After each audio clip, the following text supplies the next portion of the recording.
오늘 말씀은 산상수훈의 팔복 이후에 바로 이어지는 소금과 빛 비유입니다.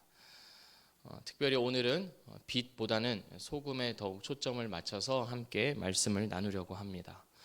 팔복이 하나님 나라의 백성들의 특징이 무엇인지를 서술하였다면, 이어지는 오늘 본문 말씀 소금 비유는 하나님의 백성됨을 어떻게 나타내야 하는가에 초점을 맞추고 있습니다. 다시 말해서 우리가 어떤 사람인가라는 것을 팔복을 통해서 확인하였으니, 이제 그 다음에는 이제 우리가 어떤 사람이 되어야 하는가를 함께 보자는 것입니다. 그래서 오늘 말씀의 첫 구절인 너희는 세상의 소금이니 할 때 너희는 바로 하나님 나라의 백성들을 뜻합니다. 팔복의 대상이 된 그 하나님 나라의 백성들을 의미합니다. 예수님께서 산상수훈을 가르치실 때 그 자리에는 많은 사람들이 모여 있었습니다. 그 중에는 예수님의 제자들도 있었고, 또 예수님이 무슨 말씀을 하시는가 어디 한번 보자 트집을 잡으러 온 바리새인들과 유대인들도 있었고, 또 어떤 사람들은 그 자리에서 예수님의 말씀을 믿고 또 신뢰하였지만, 어떤 사람들은 예수님의 말씀을 들어도 깨닫지 못하였습니다. 그 자리에 있는 모두가 팔복의 대상, 하나님의 나라의 백성됨은 아니었다는 것입니다. 예수님을 진정 믿고 그 말씀을 신뢰하고 그 말씀에 따라 살아가려고 하는 자들은 하나님 나라의 백성들인 것을 나타내고 있지만, 분명히 그렇지 않은 자들도 예수님이 말씀을 전하실 때도 있었다는 것입니다. 따라서 오늘 본문 말씀에 너희도 마찬가지입니다. 여기서의 너희는 예수님의 말씀을 듣고 있는 모든 사람들을 가리키는 것이 아닙니다. 예수님의 말씀을 듣고 예수님을 진정 믿고 신뢰하며 그 말씀에 따라 살아가는, 그 말씀에 의해서 자기 삶을 살아가는 자들, 그 말씀에 순종함으로써 하나님 나라의 백성됨을 나타내려고 하는 자들, 그런 마음을 가진 자들이 바로 너희라는 것입니다. 하나님 말씀에 순종하면서 살아가려고 하다 보니, 저번 마태복음을 볼 때 15장 10절과 11절에서 우리가 함께 보았던 바, 욕을 먹고 박해와 핍박을 받기까지 합니다. 그러나 개의치 않고 늘 하나님만 바라보고 하나님 말씀에 절대 권위를 부여하며 늘 말씀을 읽고 말씀대로 살아가는 자들, 그들이 바로 오늘 이 소금 비유에서 시작되는 너희라는 것입니다. 그래서 오늘 우리는 말씀을 듣기 전에 내가 과연 이 너희에 포함되어 있는가를 돌아봐야 할 것입니다. 하나님께서 하나님 백성들을 명명하시면서 너희는 세상의 소금이다 라고 말씀하시는데, 너희는 세상의 빛이다 라고 하시는데, 내가 너희 안에 들어가 있지 않다면, 다시 말해서 하나님의 백성다운 마음이 없고 하나님 백성의 삶이 없다면, 언제 어디서나 하나님 한 분만을 바라보고 이 세상에 어떤 유혹과 핍박이 있어도 하나님 말씀대로만 살아가려고 하는 그 심령이 없다면, 오늘 우리가 함께 나누는 이 말씀은 시작부터 틀어져 있는 것입니다. 너희에 속하여 있지 않은 것이지요. 예수님이 너희는 세상의 소금이다 라고 말씀하실 때도 그 말씀을 듣는 모두가 너희에 포함되어 있던 것이 아닌 것처럼, 우리 역시 말씀을 듣는 이 자리에 있는 것만으로 너희에 포함되어 있다고 생각해서는 안 될 것입니다. 기역, 니은, 디귿을 배우지 않고는 가나다를 할 수 없는 법입니다. 마찬가지로 하나님 나라 백성의 심령이 내 안에 없는데, 천국 백성이 된 적도 없는데 이 세상에서 어떻게 천국 백성으로 살아가야 할 것인가를 배울 수는 없다는 것입니다. 이제 본격적으로 오늘 말씀의 의미를 함께 살펴보겠습니다. 너희는 세상의 소금이니, 소금의 주요 기능은 부패를 방지하는 데 있습니다. 고기 한 조각이 있으면 그 고기 표면에는 균들이 붙어 있다고 합니다. 그래서 이 균들이 시간이 지남에 따라 그 고기를 부패시킨다고 합니다.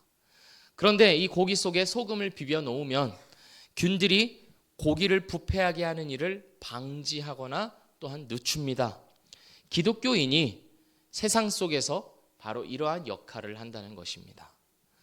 죄와 타락의 결과로 인해서 이 세상은 계속해서 부패하고 있습니다. 생선 한 마리가 그냥 상온에 놓여져 있는 것처럼 이 세상은 계속해서 썩어져 가고 있습니다. 지난 시대보다 현 시대가 더 부패하였으며 어제보다 오늘이 더 부패하였습니다. 그렇지 않습니까?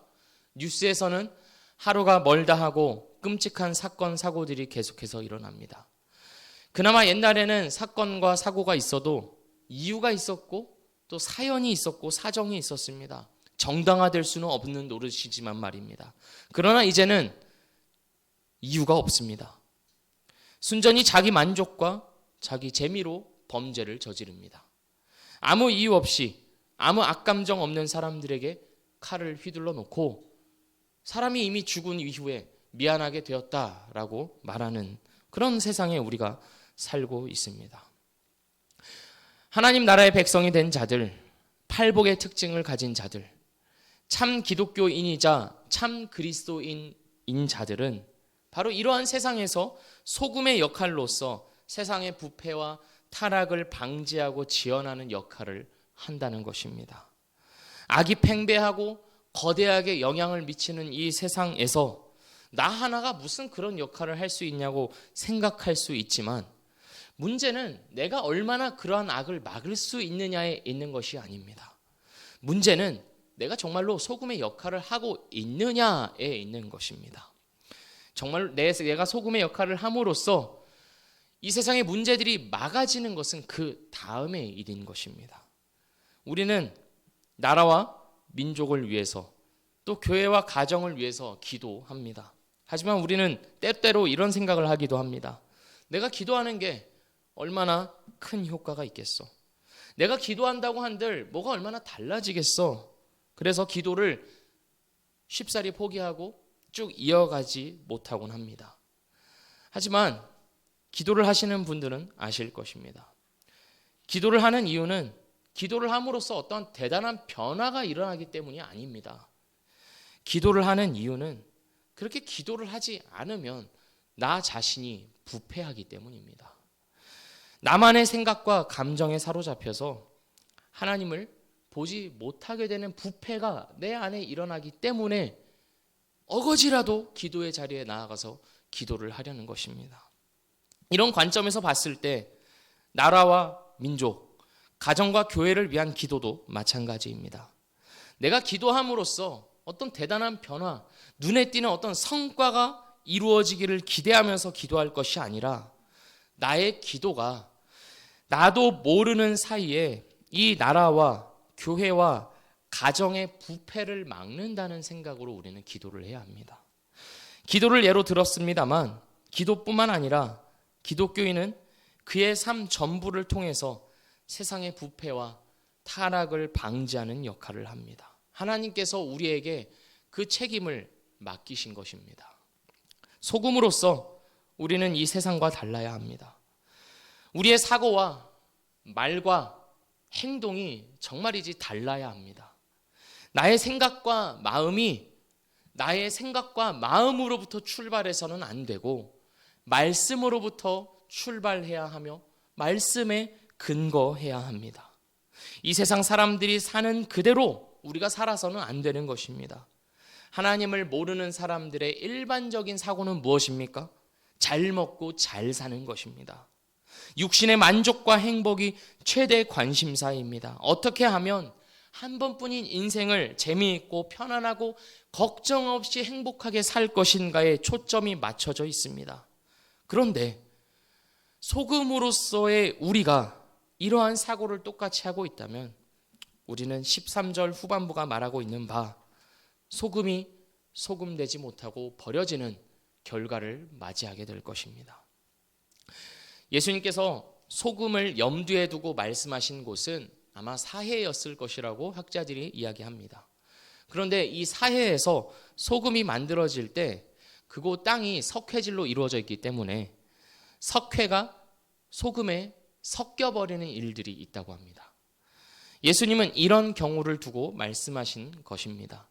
소금이 소금되지 못하면, 소금이 석회와 섞여버려서 제 기능을 잃어버린다면 그 소금은 없느니만 못하다.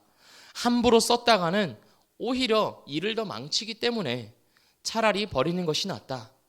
기독교인이 세상과 다를 바 없이 살아간다면 세상 사람들이 추구하는 목적과 삶의 모양과 다를 바 없다면, 그런데 교회에 나오고 예배를 드린다는 이유 하나만으로 내가 기독교인이라고 생각한다면 그는 사실은 섞여버린 것이다 라고 말씀하시는 것입니다.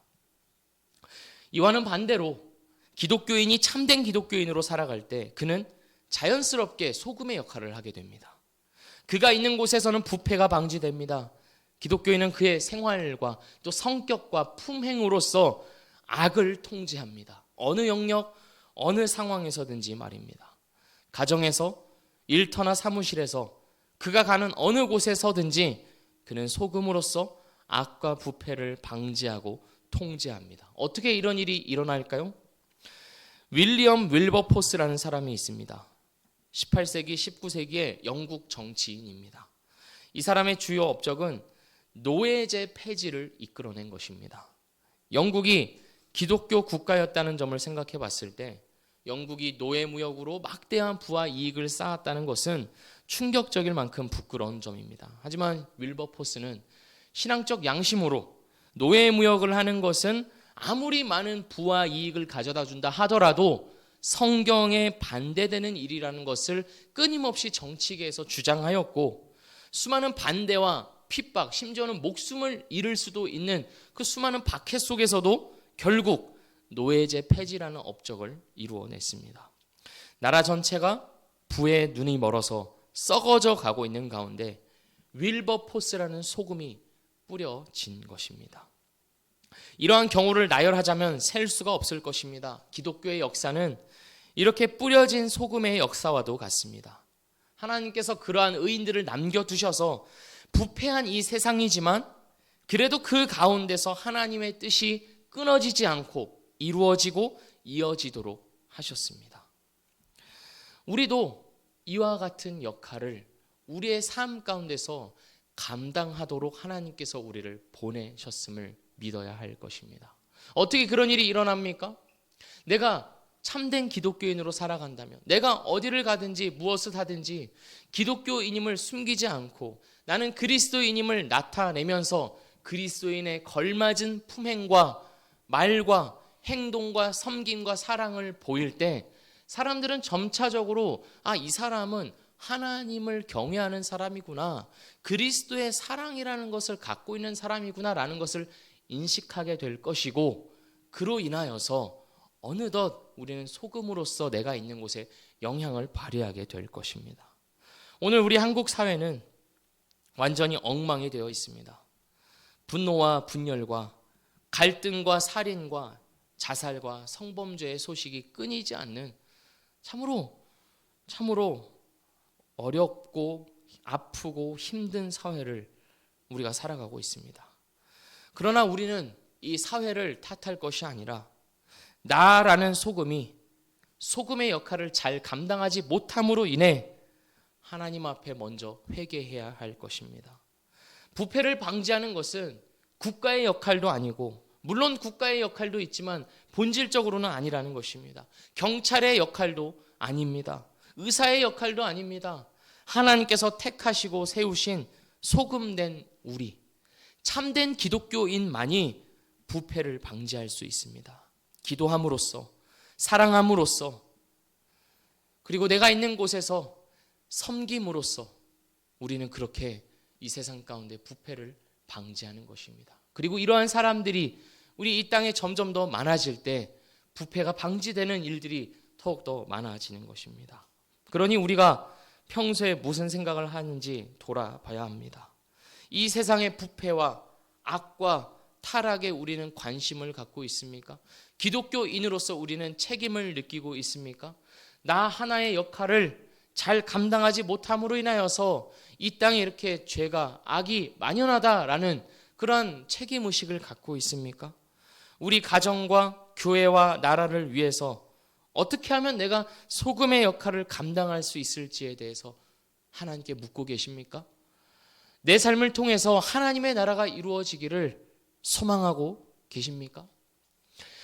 이곳에 계신 많은 분들이 어떻게 보면 인생의 젊은 시기를 지나고, 물론 지금도 젊으십니다. 물론 정말로 그렇습니다. 하지만 어떤 절대적인 어떤 나이로 봤을 때 이제 어떤 인생의 후반부, 중반부를 지난 시점에 들어서서 이렇게 생각하실 수도 있겠습니다. 내가 이제 인생을 이렇게 많이 살았는데 앞으로 얼마나 큰 역할을 감당할 수 있는가? 내가 부패를 방지하면 얼마나 방지하겠는가? 내가 소금으로서 역할을 감당하면 얼마나 감당하겠는가? 라고 말입니다. 하지만 제가 말씀을 준비하면서 검색을 해봤는데 2018년산 태안 천일염 20kg이 5만 원에 팔리고 2016년산이 5만 7천 원에 팔리고 있습니다. 그러니까 햇소금보다는 연수가 지나서 간수가 제대로 빠진 소금이 더 귀하고 유용하다는 것입니다. 아브라함은 75세 때 하나님의 부름을 받았고 100세 때 아들 이삭을 낳았습니다. 그리고 모세는 80세 때 사명을 받았습니다. 우리는 생각을 좀 바꿔서 우리는 나이로 사는 것이 아니라 사명으로 살아간다는 것을 기억해야 합니다. 소금의 가장 중요한 기능이 부패를 방지하는 것이라고 지금까지 말씀드렸습니다. 소금의 2차적인 기능이 있습니다. 그것은 바로 맛을 내는 것입니다. 설렁탕을 먹는데 소금이 없다면 얼마나 밍밍하고 심심할까요? 소금이 들어가야 비로소 제대로 된 맛을 내는 것입니다. 참된 기독교인들은 바로 이렇게 세상의 맛을 내는 자들입니다. 달리 이야기하면 이 세상은 어떤 곳이라는 말일까요?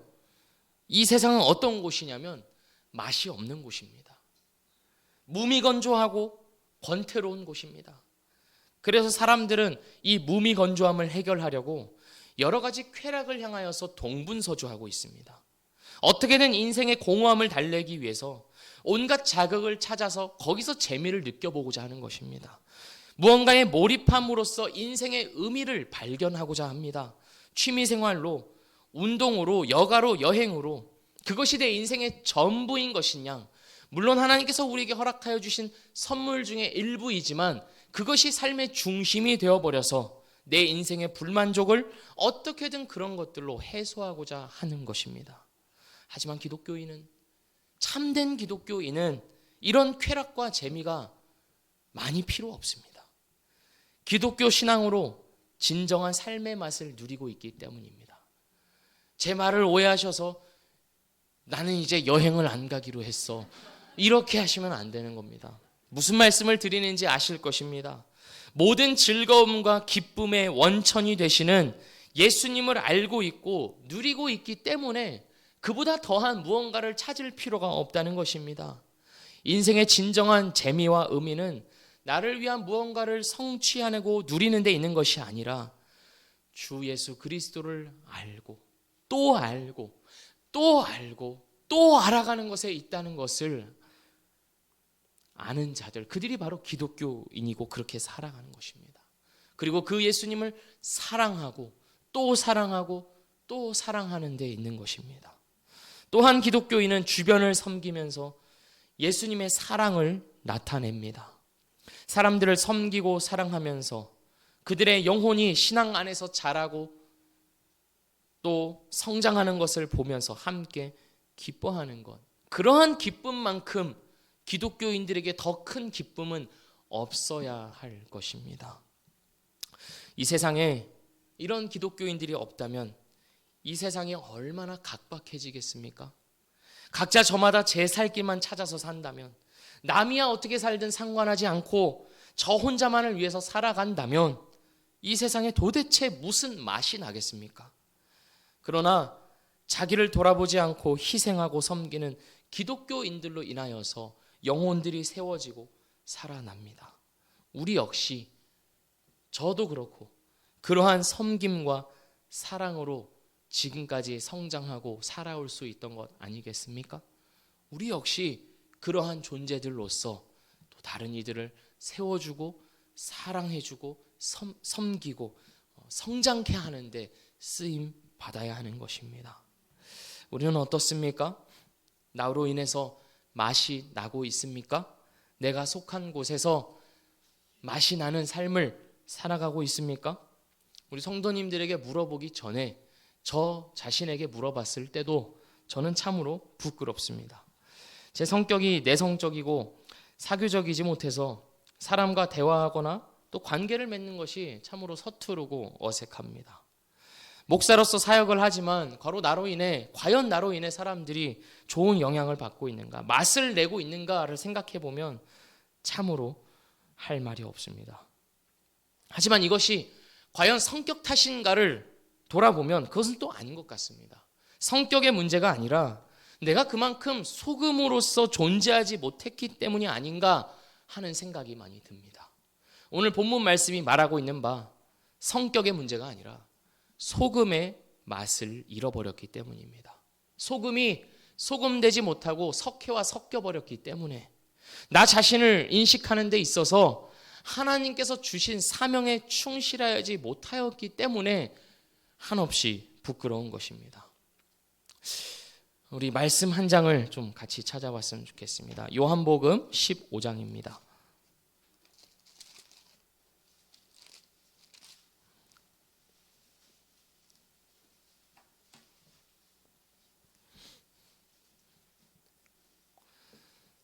우리는 무엇 때문에 소금으로서 존재하지 못하고 하나님께서 주신 사명에 충실하지 못하였는가 했을 때 그 원인을 우리 이 15장 1절에서 6절 말씀을 통해 함께 보려고 합니다. 우리 함께 읽어보겠습니다. 나는 참 포도나무요 내 아버지는 농부라. 무릇 내게 붙어 있어 열매를 맺지 아니하는 가지는 아버지께서 그것을 제거해 버리시고 무릇 열매를 맺는 가지는 더 열매를 맺게 하려 하여 그것을 깨끗하게 하시느니라. 너희는 내가 일러준 말로 이미 깨끗하여졌으니 내 안에 거하라. 나도 너희 안에 거하리라. 가지가 포도나무에 붙어 있지 아니하면 스스로 열매를 맺을 수 없음 같이 너희도 내 안에 있지 아니하면 그러하리라. 나는 포도나무요 너희는 가지라. 그가 내 안에 내가 그 안에 거하면 사람이 열매를 많이 맺나니 나를 떠나서는 너희가 아무것도 할 수 없음이라. 사람이 내 안에 거하지 아니하면 가지처럼 밖에 버려져 마르나니 사람들이 그것을 모아다가 불에 던져 사르느니라. 아멘. 요한복음 15장의 포도나무 비유와 소금 비유는 유사한 점이 하나 있습니다. 그것은 포도나무의 가지나 소금이나 제 역할을 하지 못하면 버려진다는 것입니다. 너무나도 당연한 말입니다. 포도나무의 가지가 열매를 맺지 못한다면 꺾어서 버리는 것이 다른 가지가 열매 맺는데 더 도움이 되는 것입니다.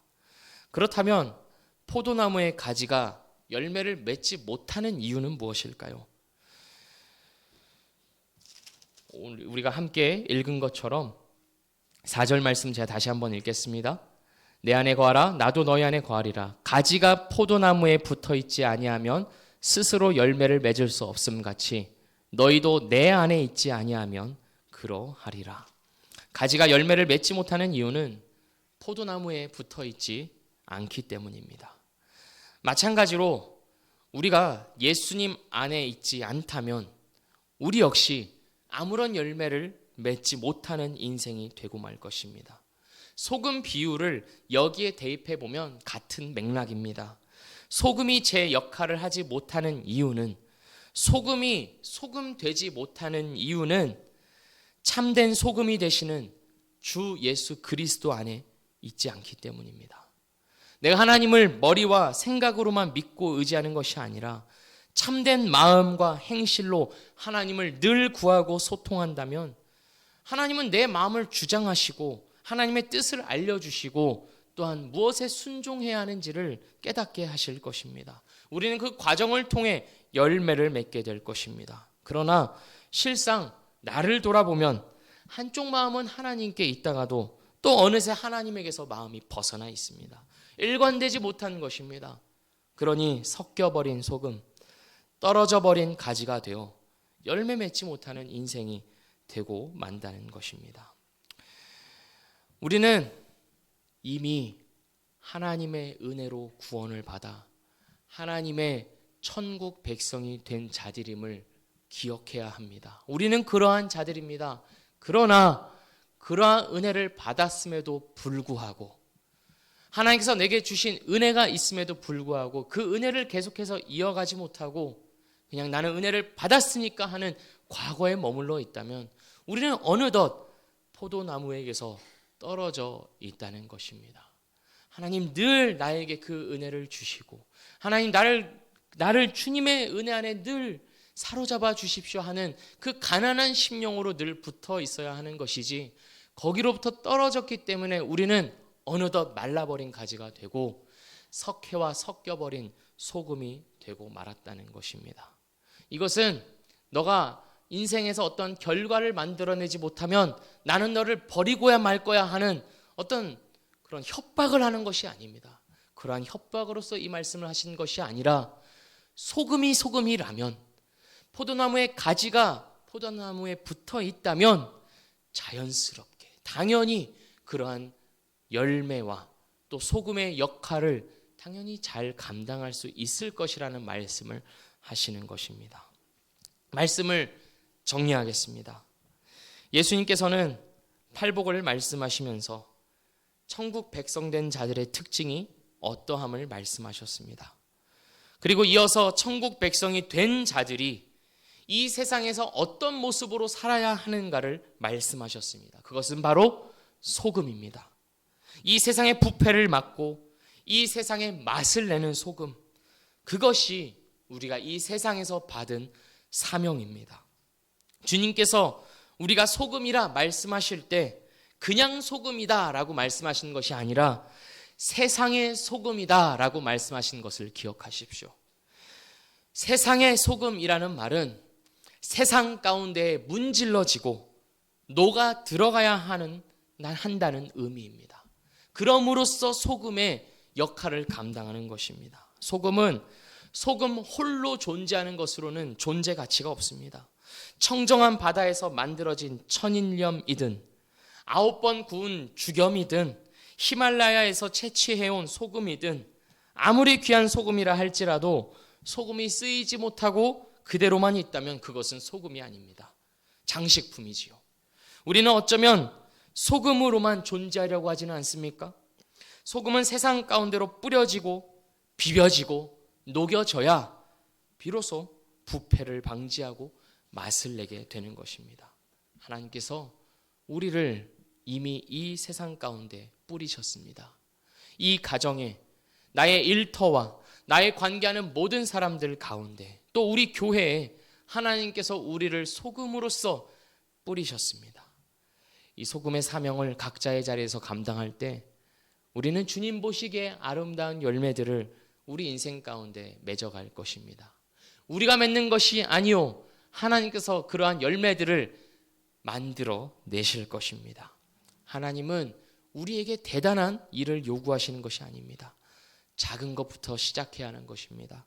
가지가 포도나무에 붙어 있는 것처럼 우리는 늘 하나님께 붙어 있음으로 말미암아 우리에게 주신 소금의 사명을 깨닫고 행하게 될 것입니다.